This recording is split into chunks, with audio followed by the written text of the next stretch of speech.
மேடையில் இருக்கிறவங்களுக்கெல்லாம் வணக்கம். மீடியா பீப்புள் எல்லாருக்கும் வணக்கம். ஏன்னா நீங்கள் தான் அந்த படத்தை ஓட வைக்க போகிறீங்க, அவங்களுக்கு தான் நன்றியோடு வணக்கம் சொல்லணும். இந்த மேடை நீங்கள் எத்தனையோ விழாக்கள் பார்த்துருப்பீங்க, சில நாள் இங்கேயே கூட படுத்துருந்துருப்பீங்க. நானும் சமீப காலமாக எத்தனையோ நாள் இங்கே இருந்திருக்கேன்.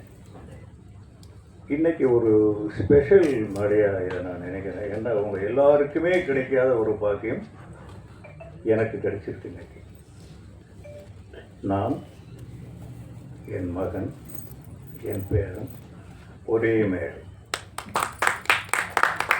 இது சினிமாவில் ரொம்ப பேருக்கு கிடைக்கணும். ஆனால் இன்னைக்கு எனக்கு கிடைச்சிருக்கு. இது அவ்வளவு சாதாரணமாக இந்த இடத்துல டக்குன்னு கூப்பிட்டு உட்கார வச்சுட்டாங்க. ஆனால் இந்த இடத்துக்கு வர்றதுக்கு நாங்கள் பட்ட கஷ்டங்கள், நாங்கள் இழந்த இழப்புகள், மேக்ஸிமம் தனஞ்சயனுக்கு எல்லாமே தெரியும். அவ்வளவு கஷ்டப்பட்டுருக்கோம். சும்மா இந்த இடத்துல டக்குன்னு நிற்க முடியாது.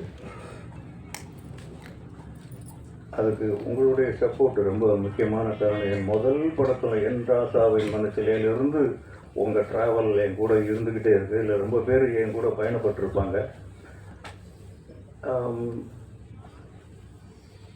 இருந்தாலும்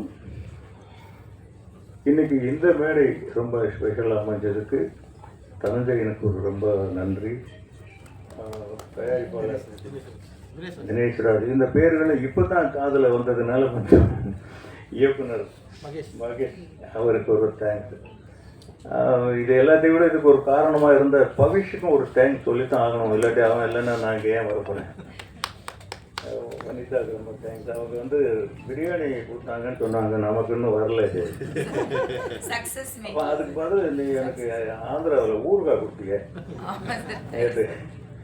அந்த பொண்ணு அவங்க பேர் என்ன? நாக துர்கா. அருமையான பேருமா, சூப்பர் நேம். நல்லா பண்ணியிருக்கீங்க. அது ரெண்டு பேருமே ஒரு இளமையின் துள்ளல். லவ் ஓ லவ். முந்தா நாள் இதை பற்றி தெலுங்கில் ஒழிக்கப்பட்டப்போ அங்கே பேசினோம். இன்னைக்கு இங்கே லவ் ஓ லவ்னு சொல்லிட்டு இருக்கிறோம். நிஜமாக படம் பார்த்து தான் இந்த படம் எப்படி இருக்குன்னு தெரிஞ்சுக்கணுங்கிற அவசியமே கிடையாது. அந்த டைட்டில் ஒன்று போதும், லவ் ஓ லவ். லவ் லவ் லவ்னு அலையிறாங்கிறது லவ் ஓ லவ்னே தெரியுது. இல்லாட்டி அப்படி ஒரு டைட்டில் வைப்பாங்களான்னு தெரியல. டேரக்ட் தப்பா? இல்லை சார், கரெக்ட் தானா? கரெக்ட். அப்படி தான் எல்லாருமே ஈஸியாக கண்டுபிடிச்சிருவாங்க. பட் ஒர்க்கு யாருமே புதுசுன்னு சொல்ல முடியாது. அந்த அளவுக்கு ஹார்ட் ஒர்க் பண்ணியிருக்காங்க. இந்த படம் நல்லா இருக்குங்கிறதுக்கு எது உதாரணம் தெரியுமா? ஒரு படம் முடிஞ்சாங்க இன்னைக்கு இருக்கிற சிச்சுவேஷன் என்ன அப்படின்னா, ஒரு ஷெட்யூல் முடிஞ்சாலே ப்ரொடியூசரும் டைரக்டரும் முகம் பார்த்துக்கிறது கஷ்டம். இன்றைக்கி படம் முடிஞ்சிருச்சு, நாளை கழித்து ரிலீஸ் ஆக போகுது. டைரக்டருக்கு மேடையில் ஃபோன் பரிசு கொடுக்குறாங்க. இதை விட என்ன வேணும்? இந்த படம் நல்லா இருக்கும் அப்படிங்கிறது. உண்மையிலே ப்ரொடியூசர் தினேஷ்ராஜ் அதிர்ஷ்டசாலி தான். எப்படி செலக்ட் பண்ணுறதுன்னு தெரியல. இன்னொன்று அவரை பற்றி சொல்லணும்னு நினச்சேன். நான் ரொம்ப நாள் அவர் யாராவது ஜிம் பாய் போல் இருக்கு, இப்படி இருக்காது. அந்த காலத்துல எல்லாம் ப்ரொடியூசர் வர்றாருன்னா எல்லாருமே எழுந்து நிற்போம், எல்லாரும் ப்ரொடியூசருக்கு பயப்படுவோம். இன்னைக்கு அப்படி கிடையாது. ப்ரொடியூசர் எங்கே இருக்காருன்னு தெரியாது. அவர் எங்கே இருக்காருன்னு தெரியணுங்கிறதுக்காகவே ப்ரொடியூசரை பார்த்து பயப்படணுங்கிறதுக்காக இப்படி தோற்றத்தை வச்சிருக்காரு.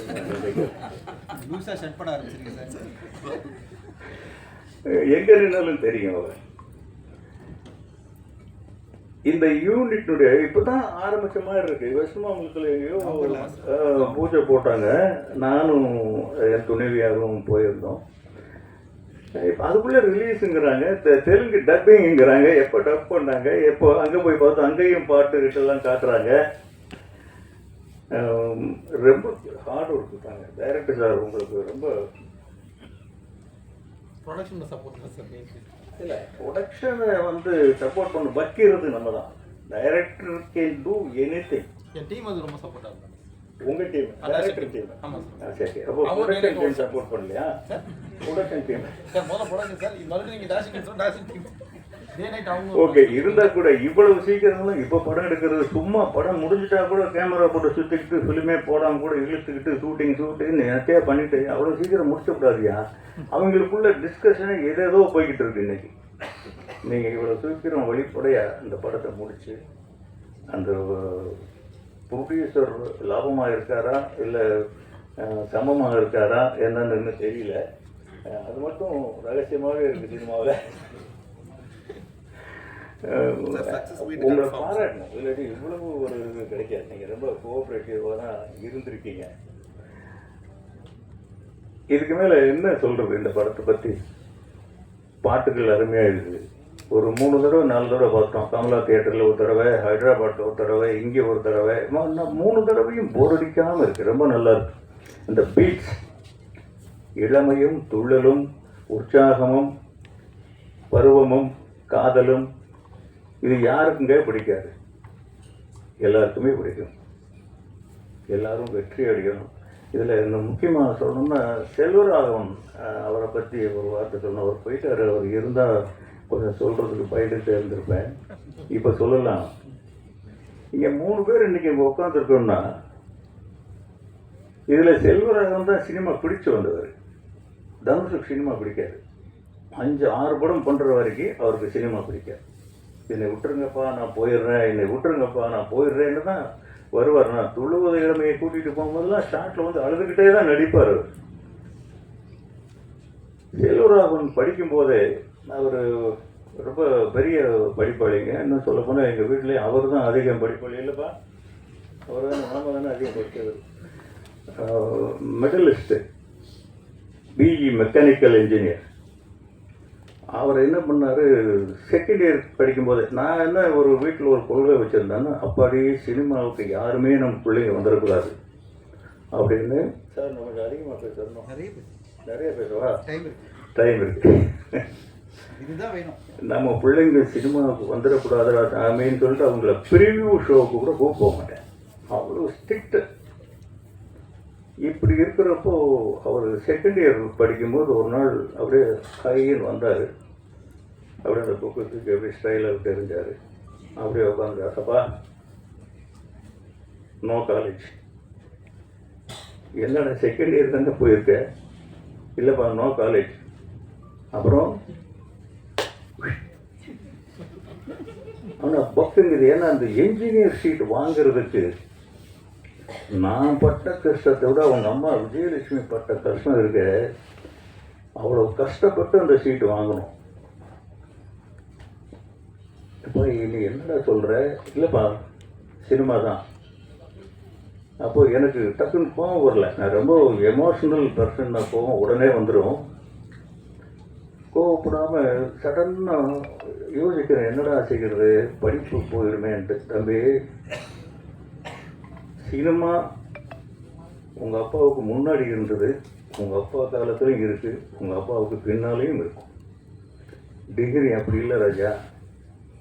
இப்போ போச்சுன்னா மறுபடியும் வராது உனக்கு. இன்றைக்கி எங்கேயாவது பியூனாக போகணுன்னா கூட ஒரு டிகிரி தேவைப்படுது. நீ ஒரு டிகிரி வாங்கிட்டு வா, நான் சினிமாவில் எங்கேயாவது சேர்த்து விட்றேன்.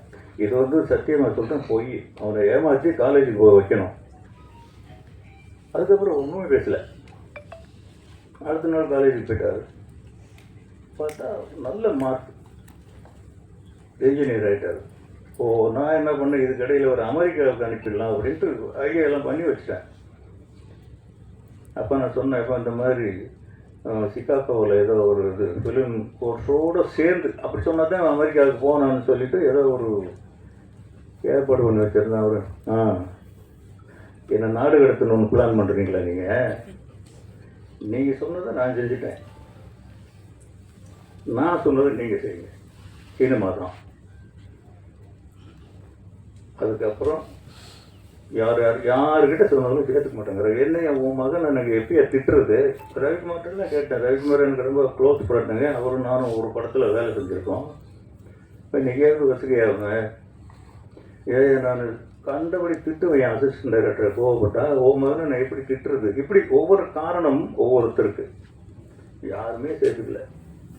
பாலச்சந்தர் சார்கிட்ட போய் ரெக்வெஸ்ட் பண்ணி, சார் அவனுக்கு சினிமா புரியல, நான் உங்ககிட்ட அனுப்புகிறேன், சினிமா வேண்டான்னு அட்வைஸ் பண்ணி அனுப்புங்க அப்படின்னு சொல்லி பாலச்சந்தர் சார்கிட்ட அனுப்புனேன். ஒரு 2 மணி நேரமாக அவன் காணோம். அவர் பாலச்சந்தர் சார்கிட்ட இருந்து ஃபோன் வருது, இவன்கிட்ட ஏதோ ஃபயர் இருக்கையா, இவன் என்கிட்ட விட்டு நானே பார்த்துக்கிறேன். இது என்னன்னா, இது ஒளியை தெரியாமல் தலையாரி வீட்டில் ஒளிஞ்ச கதையாக போய் சினிமா வேண்டான்னு சொல்லுங்கன்னா அவர் என்கிட்ட என்னமோ இருக்குங்கிறாரு. இருந்திருக்கலாம், பட் எப்போவுமே குழந்தைங்கள் மேலே பேரண்ட்ஸுக்கு அண்டர் எஸ்டிமேட் தான் இருக்கும். நம்ம குழந்தைங்க நம்மளோட இருப்பாங்களா, நம்மளோட வசதியாக வந்துடுவாங்களா, இல்லை பெருசாக சாதிச்சிடுவாங்களா அப்படின்னு இருக்காது. நமக்கு அப்படித்தானே இருக்கும். அவர் இவ்வளோ பெரிய ஒரு லெஜெண்டரி டைரக்டர் வருவார்னு அன்னைக்கு நம்ம எப்படி எஸ்டிமேட் பண்ண முடியும்? யார்கிட்டையும் அவர் ஒர்க் பண்ணவும் இல்லை. அங்கேயும் இருந்துட்டு ஒரு 2 மாதத்தில் வந்துட்டார். இல்லைப்பா அவர் சீரியல் தான் எடுக்கிறாரு, எனக்கு அது மைலேஜ் கிடைக்கல அப்படின்ட்டு வந்துட்டார்.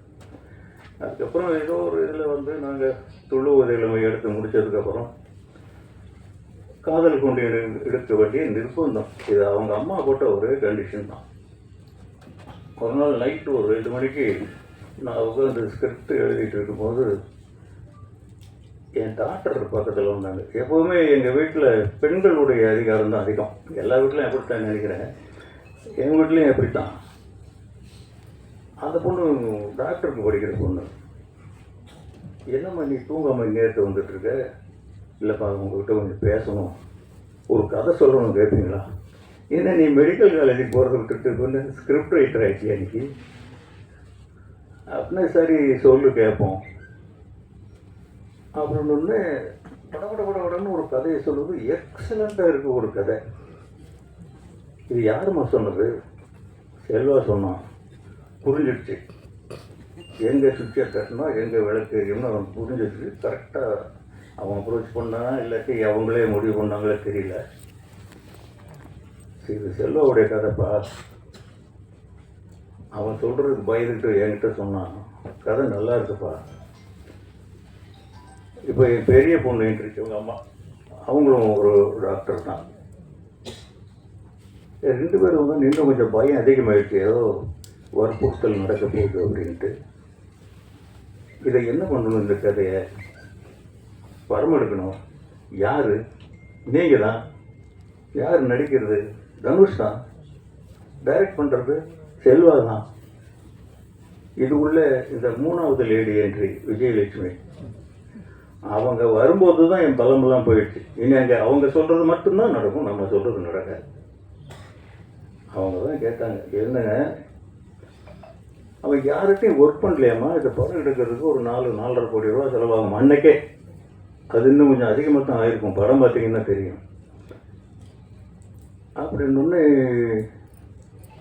இப்போ எவ்வளோ கடன் இருக்குது அப்படின்னு கேட்டாங்க விஜயலட்சுமி. நான் சொன்னேன், என்ன ஒரு 2-2.5 கோடி ரூபா இருக்கும், இந்த படம் எடுக்க எவ்வளோ செலவாகும்? ஒரு 4-4.5 கடன் வாங்குங்க. பொண்டாட்டி சொல்கிற அட்வைஸ் இப்படி எங்கேயாவது சொல்லுவாங்களா யாராவது கடன் வாங்குங்க அப்படின்னு? யாரையாவது கடன் வாங்குவீங்க, பெத்த மகனுக்காக வாங்க மாட்டீங்களா? அப்படி கடன் வாங்கி வந்தவர் தான் செல்வராகவன். இப்படி இன்னைக்கு வந்து ஒரே மேடையில் உட்கார்ற அளவுக்கு இவரும் அப்படி தான் வந்தார். இவர் வந்து ஒரு நாள் வந்து, தாத்தா நான் விஸ்காம் படிக்க போகிறேன் அப்படின்னா, விஸ்காமில் என்ன பண்ண போகிற அப்படின்னா டைரக்ஷன் போர்ஷன். இதுக்கு இருக்கிற நீ விஸ்காம் போகிற, நம்ம வீட்லேயே 3 விஸ்காம் இருக்கு, நீ யார்கிட்டயாவது சேர்ந்து கொண்டு தனுஷ்கிட்ட சொல்லி அசிஸ்டன்ட் டைரக்டராக தான் வந்தார் அவர். என்ன பண்ணப்பா திருச்சிட்டோம் இல்லைடா அங்கே. அடுத்த படம் அருண் மாதேஸ்வரன் பண்ணது என்னது, கேப்டன். இந்த படங்கள்ல எல்லாம் அசிஸ்டன்ட் டைரக்டர் ரொம்ப அப்போவே தனுஷ் சொல்லுவார், அப்பா பிரமாதமாக ஒர்க் பண்ணுறான்ப்பா, நல்லா வந்துடுவான் போல் இருக்கு, நல்ல பையன்தான், நல்லா வந்துடுவான் போல் இருக்குன்ட்டு. அப்புறம் திடீர்னு என்ன நினைச்சாரோ தெரியல, நிலவுக்கு என் மேலே நடிப்போம் அப்படின்னு அவர் கொண்டு வந்து நடிக்க வச்சு இன்னைக்கு இங்கே வந்து உட்கார வச்சிருக்காரு. உண்மையிலே தனுஷுடைய மோல்டு தான் அவர். ஒரு பையன் நல்ல வீட்டில் செல்லமான பையன். உண்மையிலேயே எங்கள் வீட்டில் 2 பசங்க ரொம்ப கொடுத்து வச்சவனுங்க. செல்வராகவன் முதல் பையன், அவங்க அம்மாவுக்கு உயிர், மற்றவங்களும் அதுக்கப்புறம் தான். இவங்க அம்மா முதல் பெண் குழந்தை எங்கள் வீட்டில், அவங்களும் செல்லம் தான். அவங்க அம்மா மட்டும்தான் என்னை வாடா போடான்னு சொல்கிறவங்க. இவர் முதல் பேர குழந்தை. அவர் டிபியில் ஒரு ஃபோட்டோ வச்சுருக்காரு பாருங்க, இத்தனோண்டு குழந்தைய தனுஷ் கையில் வச்சுட்டு அப்படி சாஞ்சிட்டு இருப்பார் அவங்க அம்மா தோளில். அந்த கை குழந்தை தான் அவர். கரெக்ட் தானப்பா? அதை மறக்காமல் வச்சுருக்காரு. தேங்க்ஸ்ப்பா. இது என்ன அந்த ஃபோட்டோவே இங்கே இருக்கு போல இருக்கு. இதை இப்படி காமிச்சா என்ன தெரியும்? இதை மறக்காமல் வச்சிருக்காரு. இந்த குழந்தை தான் இங்கே இந்த துண்டில் போட்டு, ஏதோ அப்போலோ ஹாஸ்பிட்டலில் எங்கேயோ நினைக்கிறேன், விஜய் ஹாஸ்பிட்டலு, அங்கே அந்த துண்டில் இருக்கிற குழந்தை ஒரு நம்ப முடியுதா? ஏதாவது எனக்கு எப்படி இருக்குன்னு பாருங்க. இந்த ஸ்டேஜ் என் நிலைமையில் நீங்கள்லாம் இருந்தால் எப்படி இருக்கும்? நான் ஒரு தான் போராடி வந்தேன். போராடி இருந்தால் சாதாரண போராட்டங்கள். எனக்குமே சினிமா பிடிக்காது. இந்த சினிமா தான் துரத்தி என்னை பிடிச்சி கொண்டு வந்து ஒரு இயக்குனராக உட்கார வச்சது. சினிமா தனக்கு வேண்டிய கலைஞர்களை தானே தேர்ந்தெடுத்து கொள்ளும் வல்லமை படைத்தது. நீ விலகி போனாலும் உன்னை விடாது, நீ விரும்பி போனாலும் உனக்கு கிடைக்காது. நம்மளோட கெட்டிக்காரன், நம்மளோட ஞானிகள் எத்தனையோ பாரதி ராஜாக்கள், பாக்யராஜாக்கள் இனி கோடம்பாக்கத்தில் சுற்றிக்கிட்டே தான் இருக்காங்க. இது அதிர்ஷ்டமா உழைப்பா தெரியாது. பட் என்னுடைய இந்த இடத்துல வந்து நிற்கிறது காரணம் என்னுடைய உழைப்பு, டிசிப்ளின். இன்னைக்கு வரைக்கும் நான் அதிலிருந்து மாறவே இல்லை. இந்த படத்தில் எல்லாருமே அப்படி தான் வேலை செஞ்சுருக்காங்க. ஒவ்வொருத்தர் உழைப்பும் நல்லா தெரியுது ஃப்ரேமில். எந்த ஃப்ரேம்லையுமே யாருமே கொஞ்சம் அப்படி இருந்த மாதிரி தெரியல. அவ்வளோ நல்லா இருக்குது படம், நல்லா இருக்குன்னு எல்லார் வாயிலிருந்து வருது. ஹைதராபாத்லேயும் சொல்கிறாங்க, கொஞ்சம் பார்த்துட்டு நல்லா வரணும். அதுக்கு நீங்களாம் ரொம்ப சப்போர்ட் பண்ணணும். உங்களுக்கு தான் மறுபடியும் தேங்க்ஸ் சொல்லணும். ரொம்ப தேங்க்ஸ், நன்றி. எல்லாருக்கும் வணக்கம். நான் தான் மனஸ்வி. ஃப்ளாஷ் சித்திரை டிவிக்கு லைக் பண்ணுங்கள், ஷேர் பண்ணுங்கள், சப்ஸ்கிரைப் பண்ணுங்கள், கமெண்ட் பண்ணுங்கள். மறக்காமல் அந்த பெல் ஐக்கானையும் கிளிக் பண்ணிடுங்க. அப்போ தான் உங்களுக்கு நோட்டிஃபிகேஷன்ஸ்லாம் வரும். Thank you all. Bye bye.